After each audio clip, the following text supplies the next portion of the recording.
আচ্ছা, তোমরা কি জানো ভগবান বিষ্ণু কেন ১০টি অবতার নিয়েছিলেন এবং কি কি ছিল তার সেই ১০ অবতারের ১০টি নাম? চলো হিন্দু পুরাণের সেই অবিশ্বাস্য গল্পগুলোকে আমি আমার আঁকার মাধ্যমে তুলে ধরার চেষ্টা করি। শুরু হচ্ছে আমার আঁকা পট্টচিত্র দশাবতার সিরিজ, যার আজকে প্রথম পর্ব। অর্থাৎ আজকে থাকছে মৎস্য অবতার।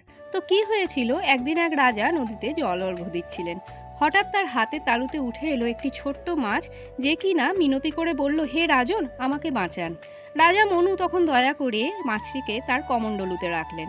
কিন্তু এক রাতের মধ্যেই মাছটি এত বড় হয়ে গেল যে কমণ্ডলুতে তো আর ধরলই না। পুকুরে, হ্রদে, নদীতে কোথাও নয়, শেষে সমুদ্রেও সে বিশাল হয়ে উঠল। তখন রাজা বুঝলেন এ কোনো সাধারণ মাছ নয়, তিনি স্বয়ং ভগবান বিষ্ণু, মৎস্য অবতার। ভগবান বললেন, শীঘ্রই মহাপ্রলয় আসছে, একটি নৌকা তৈরি করো এবং জীবজগতের সমস্ত বীজ আর ঋষিদের সঙ্গে নিয়ে তাতে ওঠো।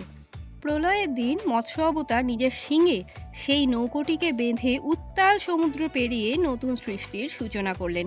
এই কারণেই মৎস্য অবতার একটি শুধু অলৌকিক মাছের গল্প নয়, এটি সৃষ্টি ও ধর্ম রক্ষার প্রথম লীলা। আগামী পর্বে জানবো তার দ্বিতীয় অর্থাৎ কূর্ম অবতারের কাহিনী। ততক্ষণের জন্য পাশে থেকো, যাতে পরের পর্ব মিস না হয়।